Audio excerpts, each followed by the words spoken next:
সদৌ অসম ছাত্ৰ সন্থাৰ আহ্বানত আজি সমগ্ৰ অসমৰ জিলা সদৰত অসম চৰকাৰৰ কেবিনেটে গ্ৰহণ কৰা সিদ্ধান্ত যি মাতৃভাষা মাধ্যম নিষেধ কৰি যি সিদ্ধান্ত গ্ৰহণ কৰিছে এই সিদ্ধান্ত প্ৰত্যাহাৰৰ দাবীত ৰাতিপুৱা 6 বজাৰ পৰা সন্ধিয়া 7 বজালৈ 13 ঘণ্টীয়া অনশন কাৰ্যসূচী ৰূপায়ণ কৰা হৈছে।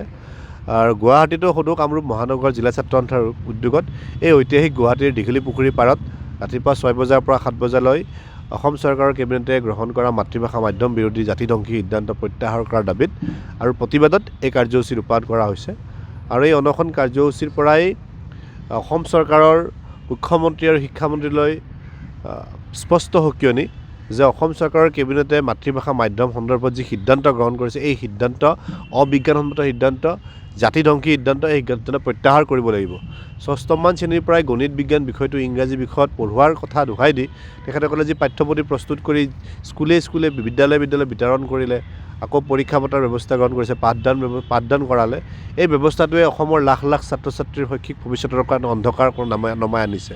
আৰু যি সিদ্ধান্ত সম্পূৰ্ণ ৰাষ্ট্ৰীয় শিক্ষানীতিৰ পৰিপন্থী, যি সিদ্ধান্ত কেন্দ্ৰীয় চৰকাৰৰ লোৱা সিদ্ধান্তৰ পৰিপন্থী, যি সিদ্ধান্তই অসমৰ মাতৃভাষা মাধ্যমটো সমূলে নিষেধ কৰিব বা মাতৃভাষা মাধ্যমৰ লগত জড়িত শিক্ষানুষ্ঠানৰ ভৱিষ্যত নিৰূপণ কৰিব। গতিকে এই সিদ্ধান্ত প্ৰত্যাহাৰ কৰিব লাগে। সদৌ অসম ছাত্ৰ সন্থাই সিদ্ধান্ত প্ৰত্যাহাৰৰ কাৰণে পূৰ্বৰে পৰাই প্ৰতিবাদ জনাই আহিছে। সদৌ অসম ছাত্ৰ সন্থা, নিখিল বড়ো ছাত্ৰ সন্থা, অসম সাহিত্য সভা, নিখিল বড়ো সাহিত্য সভাই যৌথীয়াভাৱে ইয়াৰ প্ৰতিবাদ কৰিছে। আন জাতি জনগোষ্ঠীয় সংগঠনসমূহে ইয়াৰ প্ৰতিবাদ কৰিছে। অসমৰ শিক্ষক সংগঠনসমূহে ইয়াৰ প্ৰতিবাদ কৰিছে। গতিকে চৰকাৰে এই কথাটো উপলব্ধি কৰক আৰু অতি শীঘ্ৰে এই সিদ্ধান্ত প্ৰত্যাহাৰ কৰাৰ